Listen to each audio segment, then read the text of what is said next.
Hey, what's up, phone lovers? How you guys doing today? This is Rob here with Aloha Android, and this is my final review of the LG Vault. So basically, I've had time with this device, with the unboxing and the first initial review. The device actually belonged to my girlfriend, and up until recently, I bought one for myself, and I've had some time with it, and so I'm going to give you guys my full honest opinion about everything, and that would include specs and like minor features, so bear with both of them. Okay, so we know that the LG Vault runs KitKat 4.4.2. The dimensions of the device is 5.18 by 2.6 by 0.41 inches, and it weighs about 4.8 ounces. The screen size is a 4.7 inch display at 540 by 960 pixels at 234 ppi. It's an IPS LCD screen that supports multi-touch. It has a Corning Gorilla Glass 2, and that's pretty much it for like the screen stuff. It has an 8 megapixel rear facing camera with a 1.3 megapixel front facing camera. It records in 1080p, so that's 1920 by 1080. It has autofocus, smile detection, geotagging, high dynamic range or HDR, and panorama.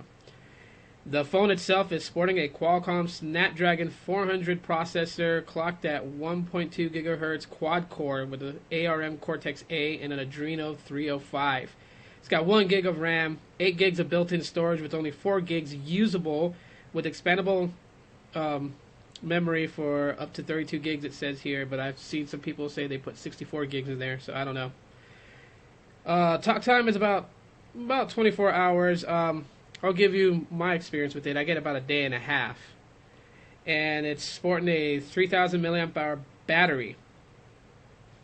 So that's pretty much on the specs for it. Kind of give you a little tour here. I have a case on the phone, so down here you have your home button with 2 capacitive buttons. One is the back button, one is a menu settings button. On the left side you have volume rockers up and down. The top you have a 3.5 millimeter headphone jack, noise canceling mic, and an IRA blaster. I believe that's what that is. I just found out about it about a week ago, that you can use this phone as a remote control for a TV. So on the right side it has your power button. Down at the bottom you have your micro USB charge port, and this only has one speaker. A lot of people are being fooled. Recently there was a post on one of my videos where a person stated that the Virgin Mobile Vault had 2 speakers. That is not true. Both phones are built identically. This is a speaker right here. This is just a cutout to mirror the speaker. Your microphone is right there next to that fake speaker cutout, but it only has one speaker. There's not dual speakers at the bottom. So, and then on top you got your 1.3 megapixel camera and your earpiece right there. On the back you got your 8 megapixel camera with LED flash. So now that we got acquainted with the LG Vault, a couple of things that I could say about this phone. The screen actually looks okay. It's not the best out there. I compared it with my Galaxy S2 Epic 4G Touch, and that one seemed to be a little bit more crisp. But then again, Super AMOLED always looks a little bit over brightened, I guess you would say, with colors. This one's not too dull compared to like my Kyocera Hydro Icon, but I mean it does look good. With the stock launcher on here, it's still kind of zippy. I tried different launchers like the HTC Blink Feed, and that one was really good on here. Google Now Launcher works pretty good. Does start to stutter a little bit with the Google Now Launcher, especially when you use that workaround to get the lollipop feel to it and all that good stuff. App Drawer is pretty cool. The only thing I don't like is when you first get this phone and you power it on for the first time, right up here on the top, all your Google apps are in a folder. It's annoying because when you go into the settings for the app drawer and you want to like alphabetize all your apps accordingly, it still doesn't remove them from that folder. You have to manually drag them out and drop them. and that just gets pretty tedious and annoying. So that's a downsider. Now, LG is starting to get a little bit better. They have never really made terrible devices in the past, but they are starting to come up in their game a little bit. But I would have hoped to see that LG wouldn't take the path of Samsung. This, to me, seems too close to TouchWiz, in my opinion. The way that the launcher and everything works, it seems too TouchWiz-ish, and I don't like that. I really wish that it would have went more for the AOSP side, stock Android type look. I mean, you can kind of see it was like as if like they try to combine both together, but still, TouchWiz is never really, it's never really been that good as far as RAM usage. I do like the way that TouchWiz looks on Samsung devices, but it eats a lot of RAM, and that's what's also happening here with this device. So that's not pretty good, because right out the box you're going to be using about 600 megabytes of RAM. I'm using like 613, and I had already cleared the RAM.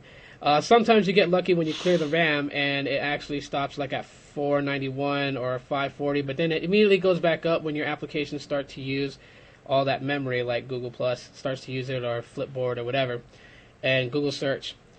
Another thing that I frowned upon about this device is the ability to use the OK Google detection. For some of you guys who've had issues with your camera app, basically not able to record video because every time you hit to record a video, it says you cannot use the video recorder feature while on a call.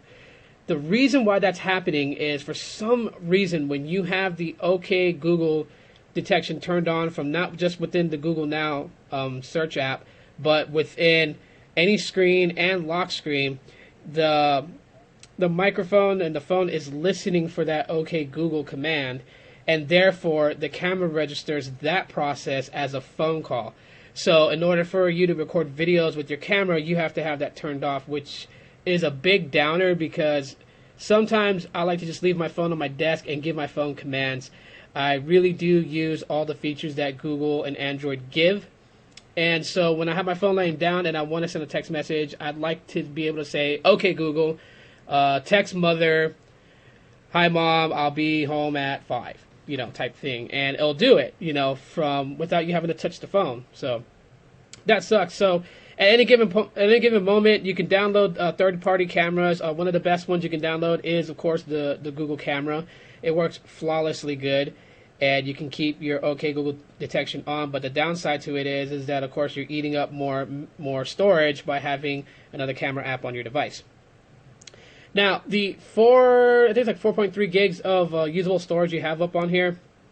Not all that great, especially as you guys notice. I keep everything down to a bare minimum. I have Google Plus because I prefer that as my main social site, but I do use Facebook.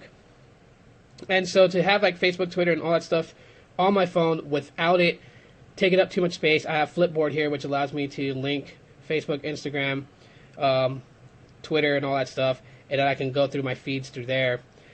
It'd be nice if LG created like a social hub where you can just have like an LG app that actually has everything on there, and then, because sometimes Flipboard gets annoying, because when I go to my Facebook on Flipboard, it doesn't show a lot of the posts that's on my timeline that I would find on the Facebook application, just some random stuff, so it's like, whatever. Notification drop down looks pretty cool, looks just like that. It's got this bluish little tint to it when you have certain things toggled on, and you can customize this by adding more. Just clicking edit here, you can add more. It also has this Q Slides feature, which brings up the most recent stuff you were in. I have that turned off because it's just taking up too much space on my notification dock.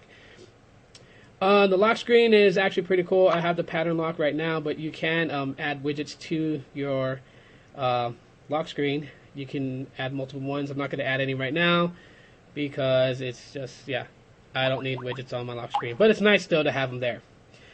The camera is actually pretty good. So let me open up the camera. And right now you can see this is the front-facing camera, and there I am. Hey everybody, how you guys doing? So this actually takes really good pictures. It's not the best camera out there compared to the flagships, but for a budget device, you're going to get some pretty good shots out of this. And let's switch it to the front camera. Front camera mode is actually pretty cool. I do like the way how it looks, how the colors come out. It could be a little bit better, but let's take a picture of the Hello Kitty doll right here. And there you go. So, throw the picture here real quick. And there it is. You guys can see. Let's get up real close. So it's not super grainy when you kind of look at it. You can kind of see it starts to get a little fuzzy from real look, I guess you'd say. You know, so what you guys are seeing on video right now, from what I'm seeing through my video camera, is not how I'm seeing it right now as I'm looking directly at the LG Vault screen. It looks a little fuzzy. But, I mean, it does take good pictures, and then if you have HDR mode on, it actually does it some justice, especially at night, so that's always great. No physical camera button, so that is a downer, of course, but with the Google camera, you can use your volume rocker as a shutter button. But it would be nice if they did have one here. Of course, the build quality, it's pretty light phone. Some people have said that it's a little bit too light. I don't like phones to be super heavy where, you know, it's just going to be banging around against my legs. So a light phone is actually more preferred in my case. The only downside that I have to the actual build structure of the device, that's the reason why I have to put a case on it, is the backing is too slippery. In my hand, the phone will slide out, it'll fall, whatever. You know what I'm saying? So it's always good to have a case, especially with the LG Vault in this situation. It's good to have a case on it so you have that security, and it adds a little bulkiness to it, but hey, it's you know, I'm not one person that wants a phone that's as thin as glass. That's just ridiculous. I like my phones to have a little bit thickness to it, just so it's a phone. That's what it's for.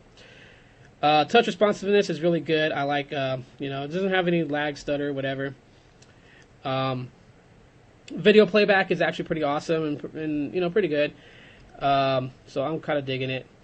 Overall, battery life, I get about a day and a half battery life with this, and it doesn't take that long for me to charge it. I think it takes me to get from 0 to 100%. I think I leave it on the charger for about like 2.5, almost 3 hours, and it's fully charged. And some people, that might not be quick enough, you know, if you need to get your phone charged on the fly. It doesn't have fast charge like none of these newer flagship devices, but once you got this bad boy charged up, it's going to run you a pretty good amount of time. So, that's pretty much it what I want to talk about with this.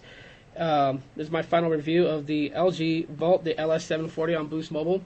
And if you guys like this video, go ahead and give me a thumbs up because it really helps me out. And if you have not subscribed, please do so. Subscribe down there for more videos like this and other ones in the future. And that's it. LG Vault chapter closed. See you guys next time.